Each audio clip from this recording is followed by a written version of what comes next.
மேற்கு வங்கத்தில் மீண்டும் ஒரு தேர்தல். அந்த தேர்தலையும் பாஜக வெற்றி பெற்றிருக்கு. ஏன்னா இப்போ தான் சட்டமன்றம் முடிஞ்சதே, மீண்டும் என்ன தேர்தல் அப்படின்னு நீங்கள் கேட்கலாம். 24 சவுத் ஃபர்கானா அப்படின்ற ஒரு மாவட்டத்தில் ஃபால்டா அப்படின்ற சட்டசபை தொகுதியில் தான் இந்த மறுதேர்தல் அப்படின்றது நடந்திருக்கு.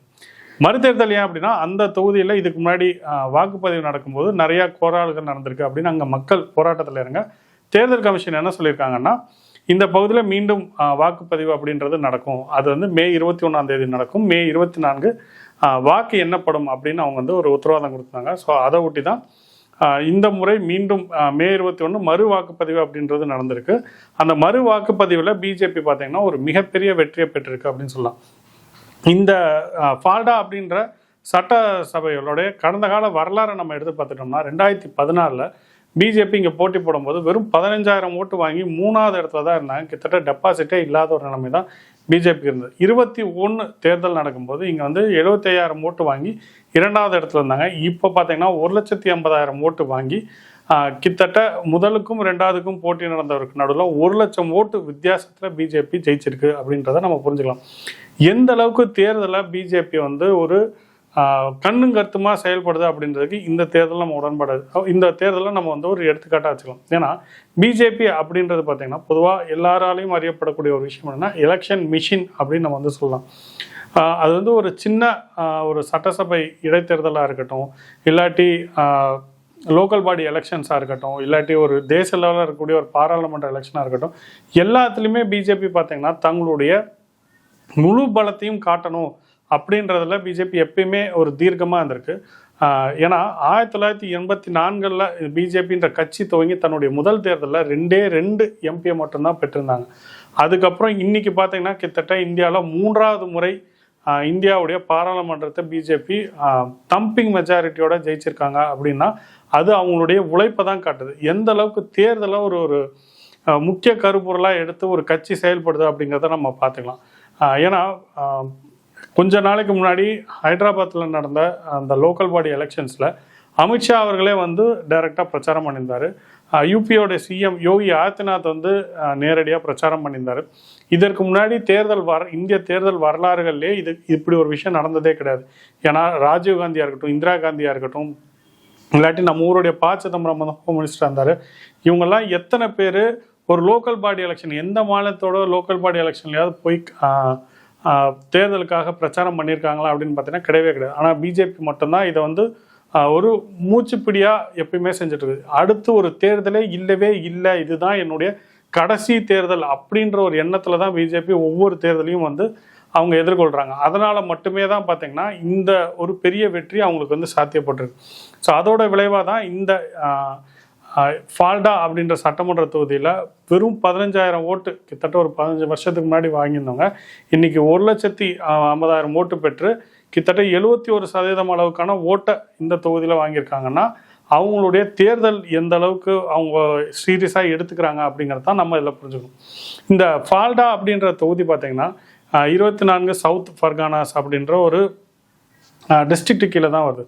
பொதுவாக நம்ம ஊர்லலாம் ஒரு டிஸ்ட்ரிக்ட் பார்த்திங்கன்னா ஒரு 6 சட்டமன்றம் இருக்கும், ஒரு பாராளுமன்றம் இல்லை 2 பாராளுமன்றம் அப்படின்றது இருக்கும். 6க்கு மேலே போகுதுனாலே அதை நம்ம வந்து 2 மாவட்டமாக பிரிச்சிடணும் அப்படின்றதுக்கு நிறையா மக்கள்கிட்டேருந்து ஒரு குரல் வர ஆரம்பிச்சிடும். ஏன்னா அப்போ தான் நிறைய கலெக்டர்ஸ் இருந்தால் தான் கவர்னன்ஸ் அப்படின்றது ரொம்ப ஈஸியாக இருக்கும், நிறைய பிரச்சனைகள் இல்லாமல் இருக்கும் அப்படிங்கிறது தான் பொதுவாக நம்ம ஊரில் பார்க்கக்கூடிய ஒரு விஷயமா இருக்கும். அப்படி தான் தமிழ்நாடு முழுக்க இயங்கிட்டு இருக்கு. இந்தியாவில் பல மாநிலங்கள் அப்படி தான் இயங்கிட்டு இருக்கு. ஆனால் மேற்கு வங்கம் பார்த்திங்கன்னா ஒரு விதிவிலக்கான ஒரு மாநிலமாக இருந்திருக்கு. 48 பாராளுமன்ற தொகுதியில் கொண்டது மேற்கு வங்கம். ஆனால் அங்கே சாபக்கேடாக என்ன நடந்திருக்குன்னு பார்த்தீங்கன்னா வெறும் 21 டிஸ்ட்ரிக்ட் மட்டும்தான் இருக்குது. சொல்ல போனோம்னா 21 கலெக்டர் மட்டும்தான் 48 பாராளுமன்றத்துக்கு இருக்காங்க. 294 சட்டசபைக்கும் 21 கலெக்டர் தான். எந்த அளவுக்கு அவருக்கு ஒரு அட்மினிஸ்ட்ரேட்டிவ் சேலஞ்சஸ் இருக்கும் அப்படின்றத நம்ம இதுலேருந்து புரிஞ்சுக்க முடியும். இந்த 24 சவுத் ஃபர்கானாஸ் மட்டும் நம்ம எடுத்துக்கிட்டோம்னா 31 சட்டசபைகள் இருக்கிறது, 6 பாராளுமன்றம் அப்படின்றது இருக்குது. ஒரு கலெக்டருக்கு எவ்வளோ சேலஞ்சஸ் இருக்கும். அதுவும் குறிப்பாக வெஸ்ட் பெங்கால்லாம் பார்த்திங்கன்னா நிறைய மாவோயிஸ்டுகள் அதிகமாக இருக்கக்கூடிய ஒரு மாநிலங்கள். ஒரு பிரச்சனைன்னு கலெக்டர் அங்கே வந்து ஒரு பஞ்சாயத்து பேச போனார்னா இன்னொரு சட்டசபையில் இருந்தால் அவரால் போகவே முடியாது.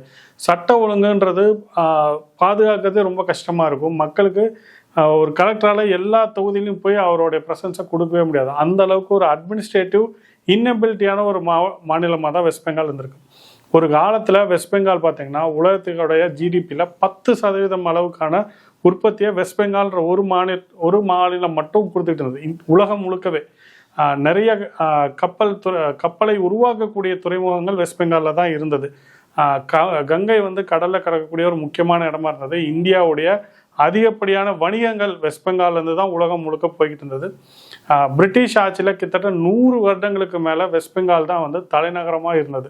அப்படிப்பட்ட ஒரு செல்வம் கொளிக்கக்கூடிய ஒரு மாநிலமாக இருந்தது வெஸ்ட் பெங்கால். இன்னைக்கு வளர்ச்சியில் ரொம்பவும் பின்தங்கி போய் பீகார் யூபியெல்லாம் விட பின்தங்கி போய் இருக்கக்கூடிய ஒரு மாநிலம். அதிகப்படியான மக்கள் வெளி மாநிலங்களில் போய் வேலை தேடக்கூடியவர்கள் வெஸ்ட் பெங்காலில் தான் அதிகமாக இருக்காங்க. நம்ம பொதுவாக பீகார்காரங்க அப்படின்னு நம்ம சொல்லுவோம். ஆனால் உண்மை என்னென்னா வெஸ்ட் பெங்காலில் இருக்கவங்க தான் அதிகமாக வேறு மாநிலங்களில் போய் வேலை தேடுறவங்க இருக்காங்க.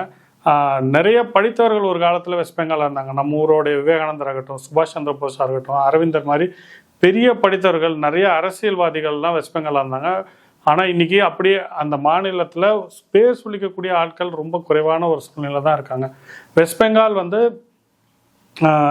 இந்த மாதிரி ஒரு வெள்ளைக்காரங்காலத்தில் விட்டு போன ஒரு பழைய கட்டமைப்பையே வச்சுக்கிட்டு இன்னைக்கு வரைக்கும் ஆட்சியில் நடத்திக்கிட்டு இருக்காங்க. அதுதான் அந்த மாநிலத்துடைய முன்னேற்றத்துக்கு ஒரு மிகப்பெரிய தட்டுப்பாட்டாக இருக்குது. ஸோ இந்த மாதிரியான ஒரு பகுதி தான் இந்த 24 பர்கானாஸ் அப்படின்ற இந்த மாவட்டத்தில் இந்த ஃபால்டா தொகுதியில் பிஜேபி மீண்டும் ஜெயிச்சிருக்கு. இது பிஜேபி மேலே மக்கள் எந்த அளவுக்கு நம்பிக்கை வச்சுருக்காங்க, பிஜேபி எந்த அளவுக்கு ஒவ்வொரு முறையும் ஒரு தேர்தலையும் தன்னுடைய வலிமையை காமிச்சு ஜெயிக்கணுன்றதுல முனைப்பு காட்டுறாங்க அப்படிங்கிறத இந்த தேர்தல் மூலிமா நம்ம புரிந்து கொள்ள முடியாது. மீண்டும் ஒரு பதிவில் சந்திப்போம். நன்றி, வணக்கம்.